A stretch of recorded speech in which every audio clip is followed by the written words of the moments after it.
کام کرنے والی اصل طاقت تو اللہ کی قدرت ہے۔ میننگ کسان کو تمام محنت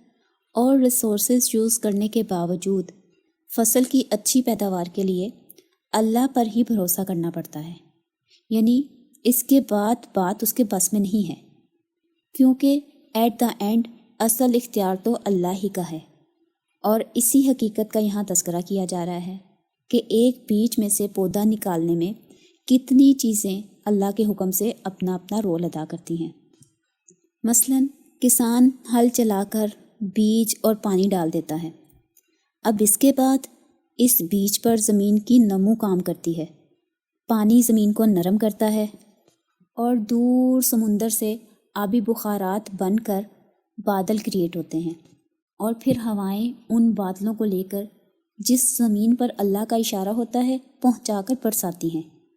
اور پھر اس بارش میں بجلی کی کڑک جس میں نائٹروجن بنتی ہے اور وہ نائٹروجن ملا پانی اس بیج پر پڑتا ہے، اور پھر کروڑوں میل دور سے سورج اپنی روشنی اور حرارت منتقل کرتا ہے، یعنی بہت سے عوامل مل کر اس ایک بیج پر کام کرتے ہیں، اور پھر کہیں جا کر اس دانے میں سے کونپل پھوٹتی ہے۔ تو پھر اس پر اللہ کا سوال کرنا تو بنتا ہے نا کہ بتاؤ یہ کھیتی تم نے اگائی ہے یا میں اسے اگانے والا ہوں؟ یعنی وہ ذات جس کے قبضے میں ان سب چیزوں کا کنٹرول ہے، تو اس کا کریڈٹ تو پھر اسی کو جاتا ہے نا۔ پھر اسی طرح اللہ کی قدرت کی کچھ اور نشانیاں بیان کی گئیں کہ وہی ہے جو جاندار میں سے بے جان اور بے جان میں سے جاندار چیزیں نکالتا ہے۔ ذالکم اللہ، یہ ہے اللہ، اور یہ صرف دانے کو ہی نہیں پھاڑتا بلکہ یہ اندھیرے کو پھاڑ کر اس میں سے صبح بھی نکال لیتا ہے، اور اسی نے تمہارے لیے سورج اور چاند کو کام پہ لگا رکھا ہے، یعنی سورج دن کے ٹائم ڈیوٹی دیتا ہے اور چاند رات کی ڈیوٹی کرتا ہے، اور اسی طرح اس نے تمہارے لیے تاروں کو اسکیجول کر دیا ہے رات کے وقت تاکہ ان سے تم راستہ معلوم کر سکو۔ یعنی پرانے زمانے میں جب لوگ پیدل سفر کیا کرتے تھے تب بھی رات کے ٹائم ستاروں سے وہ راستہ معلوم کرتے تھے کہ یہ جنوبی ستارہ ہے، یہ شمالی ستارہ ہے، کچھ سٹارز فکس ہوتے ہیں، ان سے راستہ جو ہے وہ نیویگیٹ کیا جاتا ہے۔ اور آج بھی رات کے وقت جب ایروپلینس یا شپس وغیرہ ٹریول کے لیے نکلتے ہیں تو وہ سٹار سے ہی نیویگیٹ کرتے ہیں۔ اور اسی طرح اللہ ہی ہے جس نے تمہیں ایک جان سے پیدا کیا، اور پھر وہ تم سب کا ٹھکانہ اور تمہارے لوٹائے جانے کی جگہ بھی جانتا ہے۔ اور یہ تمام نشانیاں آیات ہم ان لوگوں کے لیے بیان کر رہے ہیں جو سمجھ رکھتے ہیں۔ اگلی آیات میں فرمایا کہ وہ تمہارے لیے طرح طرح کے پھل، سبزیاں اور اناج اگاتا ہے، اور پھر اسی طرح پھلوں کی مختلف سٹیجز کا ذکر کیا گیا کہ کیسے اللہ تعالیٰ ایک سبز پودے میں سے مختلف قسم کے پھل نکالتا ہے، ان کے گچھے ہوتے ہیں، کچھ کی شاخیں ہوتی ہیں جس میں کھجوریں، انگور، زیتون اور انار ہیں، جو بعض تو ایک دوسرے سے ملتے جلتے ہیں اور کچھ اس میں سے ٹوٹلی مختلف ہیں، یعنی ایک دوسرے کے اپوزٹ ہیں۔ تو ان کے پھل آنے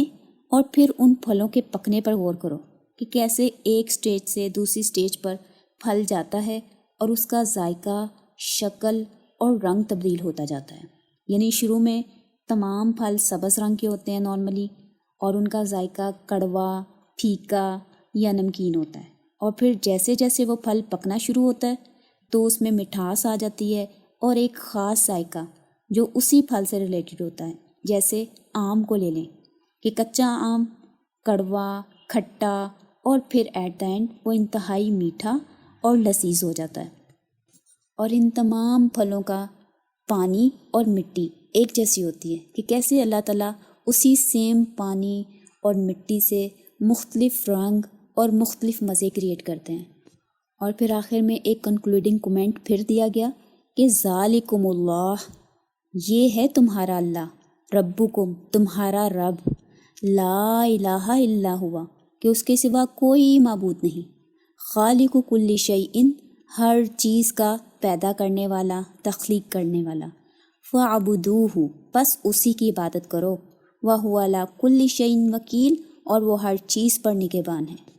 اس کے بعد نیکسٹ آیت نمبر 103 ہے، اور یہ میری فیورٹ آیات میں سے ہے، لا تدرکہ الابصار وہو یدرک الابصار وہو اللطیف الخبیر۔ انتہائی ڈیپ، لا تدرکہ الابصار یعنی اس کو آنکھیں دیکھ نہیں پاتی، یعنی ہماری آنکھیں جو ہیں وہ اس کا ادراک نہیں کر سکتی، اسے دیکھ نہیں پاتی۔ وہو یدرک الابصار، اور وہ اس کے اتنا اختیار ہے، اتنا کنٹرول ہے کہ وہ ہماری آنکھوں کی حرکت کو بھی دیکھ لیتا ہے۔ یعنی جیسے ہوتا ہے نا آنکھ سے اشارہ کرنا، آنکھ کی خیانت، تو ہمارے جو ساتھ بیٹھا ہوا بندہ ہوتا ہے یا کئی دفعہ جو ہمارے سامنے بھی ہوتے ہیں ان کو نہیں پتہ چلتا کہ ہم آنکھوں سے کس کو کیا اشارہ کر رہے ہیں، لیکن اللہ تعالیٰ جس کو کہ ہم دیکھ بھی نہیں پاتے وہ ہماری آنکھوں کی حرکت بھی دیکھتا ہے، وہ اس کو جانتا ہے۔ سبحان اللہ۔ اور پھر آگے فرمایا گیا کہ یقیناً تمہارے پاس تمہارے رب کی طرف سے آنکھیں کھولنے والے دلائل آ گئے ہیں، تو جو کوئی ان کو آنکھیں کھول کے دیکھے گا تو وہ اپنا ہی فائدہ کرے گا، اور جو ان سے اندھا بنا رہے گا تو اس کا وبال بھی اسی پر آئے گا۔ پھر نیکسٹ آیات میں ایمان والوں کو سمجھایا جا رہا ہے کہ تم مشرکین کے معبودوں اور بتوں کو برا بلا نہ کہا کرو، کہیں ایسا نہ ہو کہ وہ جاہلیت میں اور ضد میں تمہارے سچے معبود کو برا بلا کہنے لگیں۔ یہاں سے یہ اصول پتہ چلتا ہے کہ اسلام میں کسی کو بھی برا کہنے کی گنجائش نہیں، یہاں تک کہ بتوں کو بھی۔ پھر کچھ ایسے لوگوں کا ذکر کیا جا رہا ہے کہ جو کبھی بھی ایمان نہیں لائیں گے، چاہے فرشتے اتر آئیں یا مردے زندہ ہو کر ان سے باتیں کرنے لگیں اور اس کلام کے حق ہونے کا یقین دلائیں، تب بھی یہ لوگ ایمان نہیں لائیں گے، اس لیے کہ ماننے کے لیے دل کا صاف اور نیت کا خالص ہونا ضروری ہے۔ اور جب یہ دونوں کوالٹیز ہوتی ہیں تو اللہ سینے کو کھول دیتے ہیں، یعنی دل کو حق قبول کرنے کی صلاحیت عطا فرماتے ہیں۔ مطلب یہاں پہ یہ حقیقت واضح کی گئی ہے کہ اللہ کے ہر کام میں کوئی نہ کوئی حکمت ضرور ہوتی ہے، اور یہ کہ اللہ کسی کے ساتھ زبردستی نہیں کرتا، جو جس طرف جانا شروع کرتا ہے اللہ اس کے لیے وہی راستہ آسان کر دیتے ہیں۔ مثلاً اگر کوئی نیکی کی طرف مائل ہوتا ہے تو اللہ اس کے لیے نیکیاں کرنا آسان فرما دیتے ہیں، اسے ایسے ساتھی عطا فرماتے ہیں جو اچھے کاموں کی طرف اسے گائیڈ کرتے ہیں، یعنی اس کا دل اسلام کے لیے کھول دیا جاتا ہے، اس کے لیے اللہ کے بتائے ہوئے احکامات پر عمل کرنا آسان ہو جاتا ہے اور گناہ کرنا مشکل بن جاتا ہے۔ اور یہ بڑی خوش قسمتی کی بات ہے کہ اللہ کسی کا سینہ اسلام کے لیے کھول دیں، جیسے آج آپ اور میں یہاں بیٹھے ہیں، تو یہ اللہ کا بہت بڑا کرم ہے کہ ہم قرآن کو سمجھنے اور سمجھانے کی کوشش کر رہے ہیں۔ اللہ تعالیٰ ہمارے لیے مزید آسانیاں فرمائے، آمین۔ اب اس کے مقابلے میں اگر کوئی بندہ برے راستے کو چوز کرتا ہے تو پھر اس کے لیے وہی راستہ آسان ہو جاتا ہے، اسے دوست بھی ایسے ہی ملنے لگتے ہیں جو گناہوں کے نت نئے طریقے بتاتے ہیں، اور اس طرح وہ گناہوں کی دلدل میں پھنستا چلا جاتا ہے۔ تو یہاں اللہ تعالیٰ تمام گناہوں سے بچنے کی تاکید کر رہے ہیں کہ چاہے وہ ظاہر ہوں یا پوشیدہ ہوں، ہر قسم کی برائیوں سے بچنا چاہیے۔ اس کے بعد قیامت کے دن کا ایک سین بیان ہوا ہے کہ اللہ تعالیٰ تمام انسانوں اور جنوں سے ایک سوال کریں گے کہ ہم نے اپنے رسول اور انبیاء بھیجے تھے، کیا ان کا پیغام تم تک نہیں پہنچا؟ تو اس وقت سب اس بات کا اقرار کریں گے کہ ہاں، دعوت تو ہم کو پہنچی تھی، مگر ہمیں دنیا کی زندگی نے دھوکے میں ڈالے رکھا۔ یعنی اس دن وہ خود اپنے خلاف گواہی دیں گے کہ اے اللہ، تیری دعوت ہم تک پہنچی تھی لیکن ہم خود ہی کفر کرتے رہے اور انکار کرتے رہے، یعنی وہ اپنے گناہوں کا اعتراف کر لیں گے۔ اس کے بعد نیکسٹ آیات میں 10 احکامات بیان ہوئے ہیں، اور یہ وہی 10 کمانڈمنٹس ہیں جن کا تورات میں بھی تذکرہ ہے، اور وہ کیا ہیں؟ نمبر 1، اللہ کے ساتھ کسی کو شریک نہ بنانا۔ نمبر 2، والدین کے ساتھ اچھا سلوک کرنا۔ اور قرآن میں اکثر مقامات پر جہاں بھی توحید کی تاکید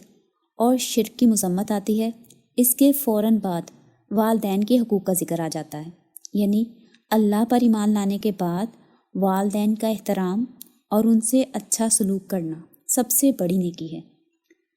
اور پھر اس کے بعد نمبر 3، اپنی اولاد کو غربت کے ڈر سے قتل نہ کرو۔ نمبر 4، بے حیائی کی باتوں کے قریب بھی نہ جاؤ۔ اور 5ویں نمبر پر کسی کو قتل نہ کرو۔ نمبر 6، یتیم کا مال نہ کھاؤ۔ 7، ناپ تول میں کمی نہ کرو۔ 8، ہمیشہ انصاف کی بات کہو، چاہے تمہارے رشتہ داروں کے ہی خلاف ہو۔ نمبر 9، اللہ سے کیے ہوئے وعدے کو پورا کرو، یعنی لا الہ الا اللہ کہہ کر جو عہد کیا ہے کہ اے اللہ تیرے سوا کوئی معبود نہیں، تو اب ہر چیز کے لیے اسی سے رجوع کرو اور اسی پر بھروسہ رکھو۔ اور لاسٹ میں نمبر 10، میرے سیدھے راستے پر چلو اور تفرقے میں نہ پڑو۔ اس کے بعد اگلی آیات میں قرآن اور رسول صلی اللہ علیہ وآلہ وسلم کی عظمت اور اہمیت بیان فرمائی، اور ساتھ ہی قرآن کے راستے پر چلنے کی تاکید کی گئی۔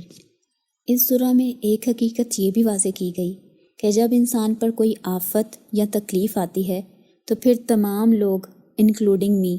سب رو رو کے دعائیں مانگتے ہیں۔ اس وقت اور کچھ یاد نہیں رہتا، بس نماز اور دعا۔ مثلاً خدا نہ خواستہ کسی فیملی ممبر کا سیریس ایکسیڈنٹ ہو جائے تو اس موقع پر انسان فوراً اللہ کی طرف پلٹتا ہے۔ پھر ایسے موقعوں کے لیے اللہ نے تسلی دی کہ اللہ نے خود پر رحمت کو لازم کر لیا ہے، اور وہ تمہارے دلوں کے حالات اور تمہاری مشکلات بھی جانتا ہے، اور ان سب کے حل کرنے پر بھی قادر ہے۔ تو اللہ کی رحمت سے کبھی نا امید نہ ہونا، وہ ضرور اپنی رحمت فرمائے گا۔ اور یہ بھی واضح کیا گیا کہ ہر انسان دوسرے کے لیے آزمائش ہے۔ مثال کے طور پر کوئی مالدار ہے تو کوئی غریب۔ اب جسے اللہ نے مال عطا کیا ہے اس کے لیے آزمائش ہے کہ اس کے پاس، اس کے رشتہ داروں میں ارد گرد اگر کوئی ضرورت مند ہے تو کیا وہ اس کی مدد کرتا ہے یا اپنا مال کنجوسی کے ساتھ چھپائے رکھتا ہے۔ اور اسی طرح غریب کے لیے آزمائش ہے کہ جب وہ کسی دولت مند کو بڑی کوٹھی اور گاڑی میں جاتے دیکھتا ہے تو کیا تب بھی وہ اللہ تعالیٰ کی وہ احسانات یاد رکھتا ہے جو اللہ نے اسے اس کے جسم کی صورت میں دے رکھے ہیں،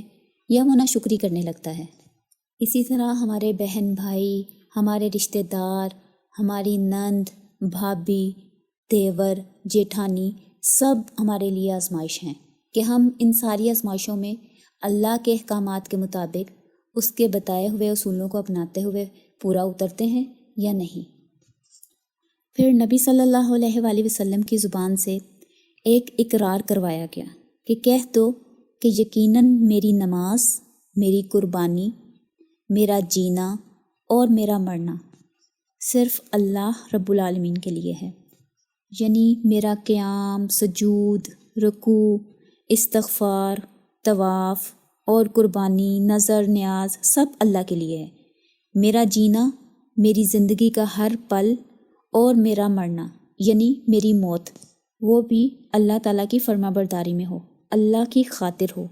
جیسے قرآن میں ایک اور جگہ پر آتا ہے وَلَا تَمُوتُنَّ وَأَنْتُمْ مُسْلِمُونَ، اور تم ہرگز نہ مرنا اس حال میں کہ تم فرما بردار ہو۔ اس سے مراد یہ ہے کہ چاہے میدان جنگ ہو یا گھر کی چار دیواری، ہر جگہ ہر کام اللہ کی فرما برداری میں ہو، اللہ کی خاطر ہو، چاہے وہ پیار ہو، محبت، غصہ، نفرت یا کوئی اور جذبہ،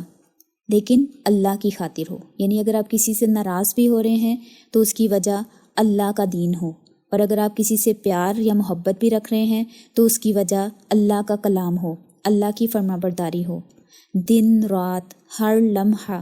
ہر پل اللہ کے لیے جہاد کرتے رہیں، اپنے نفس کے خلاف، معاشرے کی غلط رسومات کے خلاف اور کافروں کے خلاف، تاکہ ہمیں جب بھی جہاں بھی موت آئے تو اللہ کی فرما برداری میں آئے۔ اللہ سے دعا ہے کہ اللہ تعالیٰ ہمیں اس دنیا سے اپنی فرما برداری کی حالت میں اٹھائے، آمین۔ پھر سورہ کے آخر میں اللہ کی صفات اور آخرت کے حالات بتائے گئے۔ سوالیہ انداز میں پوچھا گیا کہ کیا میں اللہ کے سوا کوئی اور رب تلاش کروں جب کہ وہ ہر چیز کا رب ہے؟ اور پھر یہ واضح کیا گیا کہ ہر جان جو کمائے گی اس کا وبال یا اس کا انجام اسی پر آئے گا، اور کوئی کسی دوسرے کا بوجھ یعنی گناہ اٹھا نہیں سکے گا۔ اور پھر تم سب کو تمہارے رب کی طرف لوٹنا ہے، اور وہ تم سب کو بتائے گا اس چیز کے بارے میں جس میں تم اختلاف کرتے رہے یا جھگڑتے رہے، اور جو کوئی تم میں سے برائی لے کر آئے گا تو اس کو اس کے جیسا بدلہ ملے گا، اور اگر کوئی نیکی یا اچھائی لے کے آئے گا تو اس کے لیے 10 گنا اجر ہے۔ اور پھر یہ واضح کیا گیا کہ وہی اللہ ہے جس نے تمہیں زمین میں خلیفہ بنایا اور تم میں سے بعض کے بعض پر درجات بلند کیے، تاکہ وہ تمہیں آزمائے اس میں سے جو اس نے تمہیں عطا کیا ہے۔ یعنی اگر اس نے مال عطا کیا ہے تو اس میں بھی آزمائش ہے، اگر اس نے تنگ دستی رکھی ہے تو اس میں بھی آزمائش ہے۔ بے شک تمہارا رب جلد سزا دینے والا ہے، اور یقیناً وہ بہت بخشنے والا اور رحم کرنے والا بھی ہے۔ اور اس کے ساتھ ہی ہماری صورت فنش ہوتی ہے۔ سبحانک اللہم و بحمدک نشہد ان لا الہ الا انت ونستغفرک ونتوب الیک۔